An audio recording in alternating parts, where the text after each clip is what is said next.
Question आते हुए भी मैं क्वेश्चन को सही अटेम्प्ट नहीं दे पाऊँ, इससे बड़ा रिग्रेट और लाइफ में कुछ नहीं होता है। क्योंकि आप इतना ज़्यादा कभी कभी कंटेंट कंज्यूम कर लेते हैं, ठीक है, पढ़ लेते हैं कि आप ना वो क्वेश्चन कभी कभी अपने माइंड में खुद ही फ्रेम।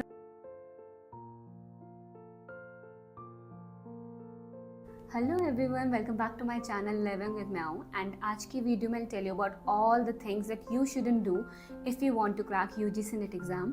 तो वो क्या क्या पॉइंट्स हैं एंड चीज़ें हैं जो आपको नहीं करनी है if you want to crack the UGC NET exam June 2024। So let's start. Okay, so first thing is that you should never ignore your weaknesses.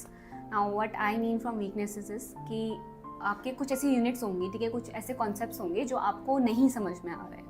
Okay and okay, let me take an example is जो मैंने analyse किया, जो भी जितने भी सारे मेरे subscribers हैं या जो भी कैंडिडेट्स हैं, उन सबको ना ज़्यादातर डर लगता है डेटा इंटरप्रिटेशन से, ठीक है, रीजनिंग से, लॉजिकल रीजनिंग से।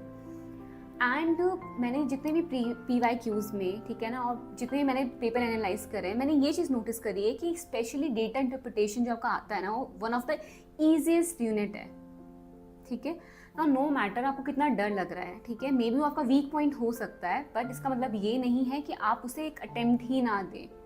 Okay, so just make sure कि आपको वो कॉन्सेप्ट, वो आपको इतना यूनिट, वो इतनी आती हो कि अगर वो पेपर में ना पूछी जाए तो एटलीस्ट आप उसको एक अटेम्प्ट दे सकें। क्योंकि जो डेटा इंटरप्रिटेशन है ना, अगर आप उसके क्वेश्चन एक बार देखते हैं, वो इतने बेसिक आते हैं। And I tell you, out of all the 10 units, आपका सबसे इजी जो यूनिट है ना, वो आपका डेटा इंटरप्रिटेशन है, अगर वो आपको आता है तो। एक तो उसमें देखो जो मैथ्स आती है, ठीक है ना, वो आपकी 10th या 11th तक की आती है, ठीक है, विच इज़ क्वाइट सिंपल, ठीक है। जैसे कि मैंने आपको अपनी एक प्रीवियस वीडियो में बता भी रखा है कि क्या क्या आपको उसमें पढ़ना है, तो एक बार जाके देख लीजिएगा, ठीक है, जहाँ पे मैंने आपको पेपर 1 के सारे 10 यूनिट्स के इंपॉर्टेंट टॉपिक्स बताए थे, ठीक है। आप उनमें से सिर्फ उन्हीं पॉइंट्स को पढ़िए एंड आप देखेंगे कि 5 अगर क्वेश्चंस आते हैं ना, आप एटलीस्ट 3 तो अटेम्प्ट कर ही सकते हैं, ठीक है। So same goes for any unit जो आपको लगता है कि वीकनेस है, ठीक है। आपको you have to make sure कि आपको उसके बेसिक पता हो, ठीक है, क्योंकि बहुत बार क्या होता है पेपर में ना, हमेशा से आप देखेंगे एक पैटर्न, कुछ यूनिट्स हमेशा से हार्ड आती हैं, कुछ ईजी आती हैं, ठीक है। एंड यू नेवर नो आपका लक कहाँ पे अच्छा हो जाए, एंड जो चीज़ आपको आती है, ठीक है, या फिर जो आपकी वीकनेस है एक्चुअली, वो क्या पता इतना अच्छा आ जाए कि आपको जो सिंपल तरीके से आपने पढ़ा था ना, वो भी आप सॉल्व कर सकें।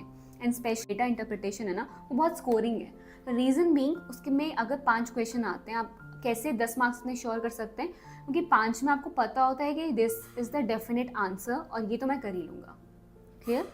सो उस तरीके से आपको कभी भी अपनी वीकनेस को इग्नोर नहीं करना है। So as you all know कि मैं PYQs को कितना ज़्यादा एम्फेसिस देती हूँ। So here I am with the suggestion of a book that you must read, which is from Disha publication. So इस बुक में आपके सारे PYQs हैं 2004 से लेके 2023 तक के, ठीक है। This is useful for those जो नेट, सेट और JRF के लिए अटेम्प्ट देने वाले हैं, क्लियर। इसमें आपकी सारी 10 यूनिट हैं और उसमें आपको PYQs मिलेंगे, कॉन्सेप्ट्स मिलेंगे। This book is the updated 5th edition of 62 topic wise NTA UGC NET paper 1 teaching and research aptitude, and this book has previous year solved papers from 2004 to 2023. It has authentic past 20 years solved papers, and the USP of this book is its division of question into 10 units, which have been further divided into 49 topics as per the latest UGC syllabus. And this book has 4 sets of June 2, sets each of March 2023, September 2022, December 2021, and 1 set each from 2004 to 2018, phase 1 and phase 2. This book also provides trend analysis of past year papers, and this book contains 3100 questions in all, with the detailed solutions, and this book is fully useful for all the set exams.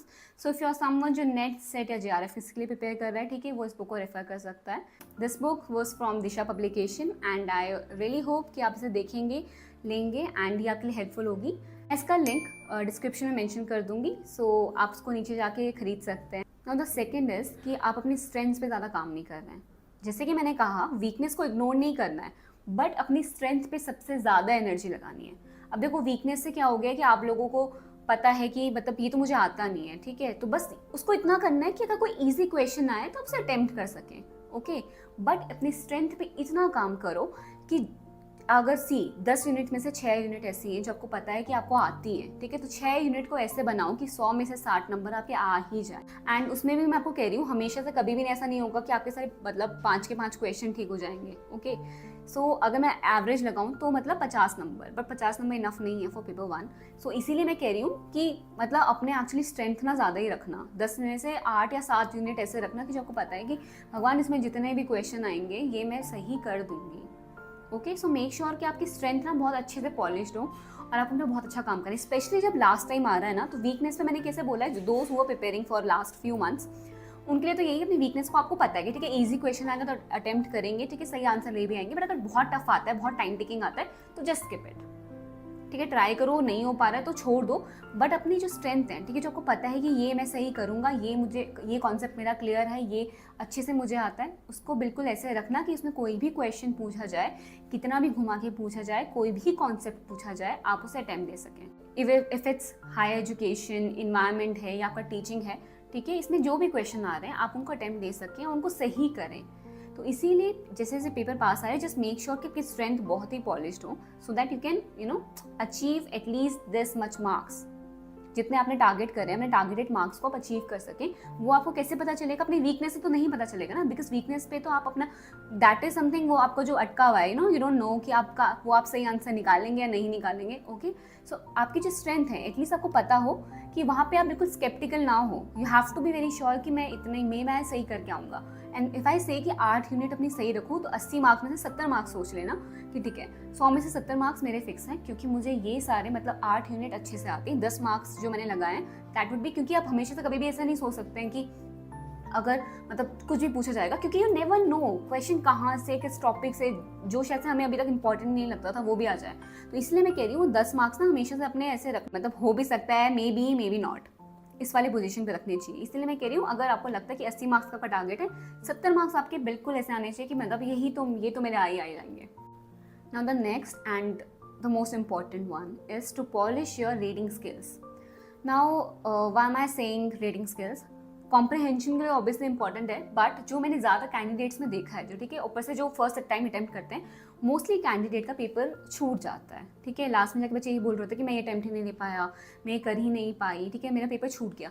Paper छूटने का सबसे बड़ा reason ये है कि आपकी reading skills अच्छी नहीं है। ठीक है, नॉट एक्चुअली रीडिंग, देखो पढ़ना, उसके बाद उसको इंटरप्रेट करना इज ऑल्सो वेरी इंपॉर्टेंट। ये कैसे आएगा, जितना ज़्यादा पढ़ेंगे, ठीक है, जितनी ज़्यादा प्रैक्टिस क्वेश्चंस लगाएंगे, उसके बाद ही आपको क्लैरिटी आएगी कि मतलब आप कितने, आपकी स्पीड कितनी अच्छी हो गई, आप कितना फास्ट किसी क्वेश्चन को अटेम्प्ट कर पा रहे हैं, ये आपको ऐसे ही पता चलेगा।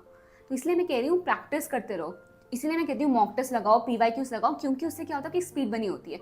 और अब I also suggest you one thing, जैसे पेपर पास आ रहा है ना, अपने साथ टाइमर रख दिया करो। ठीक है, अगर आप PYQs करें, मॉक टेस्ट करें, टेस्ट योर सेल्फ, टाइमर लगाओ एंड देखो कि आप कितने टाइम में कितना नंबर ऑफ क्वेश्चन अटेम्प्ट कर पा रहे हैं। क्योंकि जब पेपर एक्चुअली स्टार्ट होगा ना, आपको ये लगेगा मतलब कभी कभी ना क्वेश्चन और कॉन्सेप्ट इतने ज़्यादा कंफ्यूजिंग होते हैं कि आप उसी क्वेश्चन में बहुत ज़्यादा टाइम लगा देते हैं। ऐसा होता है, ट्रस्ट में, आपने जिन्होंने पेपर दे रखा होगा वो ये बात से रिलेट कर पा रहे होंगे, क्योंकि बहुत सारे ऐसे क्वेश्चन हैं जो बहुत ही ज़्यादा कंफ्यूजिंग होते हैं। और इवन रीडिंग में भी आप देखेंगे बहुत बड़े बड़े क्वेश्चन होते हैं।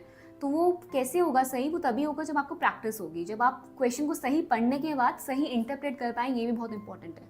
तो वन मोर थिंग, मैं इसमें एक और चीज़ ऐड करनी चाहूँगी, विच इज़ ये मैं एक्चुअली एक और वीडियो बनाऊंगी लास्ट में, जो आपकी जब पेपर आने वाला होगा ना, उससे पहले मैं एक वीडियो बनाऊंगी जहाँ मैं बताऊंगी डोंट्स ऑफ, मतलब वो सब चीज़ें जो आपको नहीं करनी पेपर के टाइम पे। ठीक है, बट मैं यहाँ पे मेंशन कर देती हूँ, विच इज़ कि कई बार क्या होता है ना, बच्चा सही क्वेश्चन को गलत पढ़ लेता है। एंड ये आपने बहुत ज़्यादा अपनी लाइफ में देखा भी होगा यूजुअली, कि हम ना अगर नॉट लिखा है नॉट को स्किप कर देंगे, या फिर अगर नॉट नहीं भी लिखा नॉट पढ़ लेंगे, और उसकी वजह से आपका आंसर जो है वो गलत हो जाएगा। एंड यही होता है इस पेपर में, हम जल्दबाजी में, एंजाइटी में आके हम क्वेश्चन ही गलत पढ़ लेते हैं। इसीलिए ये बहुत ही स्टूपिडिटी होती है, मेरे साथ हो चुका है, जब मुझे लगा था कि अरे मतलब ये तो मुझे आता था, मैं कितनी बेवकूफ़ थी कि मुझे पता ही नहीं था कि मतलब मुझे क्वेश्चन आते हुए भी मैं क्वेश्चन को सही अटेम्प्ट नहीं दे पाऊँ। इससे बड़ा रिग्रेट और लाइफ में कुछ नहीं होता है। ठीक है, जब आपको कोई चीज़ आती हो, उसके बाद आपने अपनी बेवकूफ़ी की वजह से, अपनी उस टाइम की एंजाइटी की वजह से आपने गलत आंसर कर दिया, बताओ। ना आना इज़ अ डिफरेंट थिंग, क्योंकि तब आपको लगेगा यार ये मुझे आता ही नहीं था, बट आते हुए उसे गलत करना सबसे ज़्यादा बेकार चीज़ होती है। ठीक है, इससे बड़ा रिग्रेट और कुछ आता नहीं है। इसीलिए पहले आपको क्वेश्चन पेपर को बहुत अच्छे से पढ़ना है। क्वेश्चन को समझना है और सही पढ़ना है, ये इंपॉर्टेंट है। अपने मन से ही चलते चलते जल्दीबाजी में गलत मत पढ़ लेना, नॉट मत भूल जाना, नॉट लगा मत देना। और ऐसे आप कई बार वर्ड्स में भी गलती कर देंगे आप, क्योंकि आप इतना ज़्यादा कभी कभी कंटेंट कंज्यूम कर लेते हैं, ठीक है, पढ़ लेते हैं कि आप ना वो क्वेश्चन कभी कभी अपने माइंड में खुद ही फ्रेम कर देते हैं। आप कुछ और लिखा होगा, ठीक है, एंड यू फील कि अच्छा ये लिखा है, क्यों वो चीज़ ना वो चीज़ कैसे होती है, वो चीज़ एंजाइटी में होती है, हेस्ट में होती है, जल्दबाजी में होती है, और आपके माइंड में कुछ चला जा रहा है, आप क्वेश्चन कुछ और समझ लेंगे। इसलिए बहुत इंपॉर्टेंट है कि कामली आप बैठें, कामली क्वेश्चन को पढ़ें, अटेम्प्ट करें, तो जाके वो चीज़ सही होगी। ओके, सो नेक्स्ट चीज़ जो मैं बताना चाहती हूँ विच इज़ कि आपको अपनी जो एनर्जी है ना वो गलत जगह नहीं लगानी है। मतलब वो नहीं पढ़ना है जो नहीं आता है, जो ज़्यादा इंपॉर्टेंट नहीं है।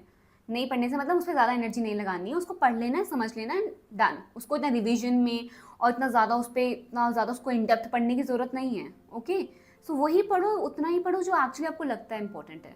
ज़्यादा फालतू टाइम इतना ज़्यादा वेस्ट नहीं करना है। ओके, एंड मैंने बहुत सारे कैंडिडेट्स को देखा कि वो सब के सब पढ़ के जाएंगे, एंड जब पेपर आता है दे फील लाइक कि अरे मतलब ये तो मैंने पढ़ा था तो आया ही नहीं। अरे तो भैया वो इंपॉर्टेंट ही नहीं था, तो वो कैसे आएगा पेपर में, है ना। तो तुमने फालतू का पढ़ लिया, तुमने मतलब ठीक है तुमने अपने नॉलेज के लिए पढ़ा, बट ये मैं सिर्फ इसलिए बता रही हूँ बस टाइम कम है, ठीक है। तो अब अपनी एनर्जी गलत जगह नहीं लगानी, अब से वही पढ़ना है जो आपके लिए इंपॉर्टेंट है, उससे ज़्यादा कुछ नहीं पढ़ना। एंड जैसे कि एनटी ना हमेशा से कहता है कि हर एक यूनिट से ना 5 क्वेश्चन देगा, ठीक है, वो 10 मार्क्स का 10 मार्क्स उसमें से होते हैं। But what I have notice है कि हर यूनिट से ना सिर्फ 5 क्वेश्चन नहीं आते हैं, किसी में ऊपर नीचे हो जाता है। कभी कभी एनटीए क्या करता है, किसी यूनिट से सिर्फ 3-4 क्वेश्चन देता है और किसी यूनिट से आपके 6-7 क्वेश्चन दे देता है। तो ये वो बच्चे भी रिलेट कर पा रहे होंगे जिन्होंने पहले भी ये पेपर अटेम्प्ट किया है, ठीक है, उनको समझ में आ रहा होगा मैं क्या कह रही हूँ। क्योंकि आपको कभी कभी लगेगा कि यार इसमें 5 क्वेश्चन तो नहीं है, कभी कभी लॉजिकल रीजनिंग से आप देखेंगे वो 6-7 क्वेश्चन पूछ लेते हैं, और किसी और यूनिट से उन्होंने क्या करा होगा, सिर्फ 3-4 क्वेश्चन पूछे होंगे। एनटीए कभी भी कुछ भी कर सकता है, ठीक है, सो ऐसे उसको अंडर एस्टिमेट मत करना, वो कभी भी कुछ भी बोल के आ जाएंगे, कहीं भी कुछ भी रख देंगे, यू कांट क्वेश्चन देम। इसीलिए अपनी तरफ से हमेशा अपना बेस्ट ट्राई करना, क्योंकि जब पेपर आएगा तो पेपर में कुछ भी हो सकता है, ठीक है। और तब ये जो फैक्ट्स लिखे होते हैं ना एनटीए ने और सब चीज़ों ने, वो वहाँ पे मैटर नहीं करते हैं, क्योंकि और बच्चे तो कर चुके हैं पेपर, उनके तो मार्क्स आ गए। अब उनको फर्क नहीं पड़ता कि जो बच्चों पे क्वेश्चन करें, नहीं आपने तो कहा था सिर्फ 5 क्वेश्चन आएंगे, मैं तो सिर्फ मतलब मैं इतना ही सोच के गया था, तो नहीं, एनटीए कर जाएगा, कभी कुछ भी कर लेगा। तो इसीलिए यू नो बी रेडी, अपनी तरफ से प्रिपरेशन पूरी रखो, फिर वहाँ पे जो होता है ना वो अब आपके हाथ में नहीं है, तो उतना करो जो आपके हाथ में। So that's for today's video and I hope this was helpful. And ये डोंट्स वाली वीडियो इसलिए है क्योंकि अभी हम प्रिपरेशन टाइम पे हैं एंड वी मस्ट नो कि हमें क्या क्या चीज़ें नहीं करनी है, क्योंकि मैं आपको हमेशा से हर वीडियो में बताती है कि ये चीज़ें आपको करनी है, चीज़ें करनी है, बट कभी मैंने ये नहीं बताया कि क्या चीज़ें नहीं भी करनी होती हैं। तो ये जो डोंट्स है ना ये बहुत इंपॉर्टेंट है, क्योंकि वरना हमारी एनर्जी गलत जगह नहीं लगनी चाहिए, सिर्फ सही जगह लगनी चाहिए to get the best result and our desired results. Okay, so okay, I guess we are done for today's video and I really hope it was helpful. ठीक है, कमेंट करते रहिएगा, फीडबैक्स देते रहिएगा, and I see you in my next video. Till then tata, bye bye, take care.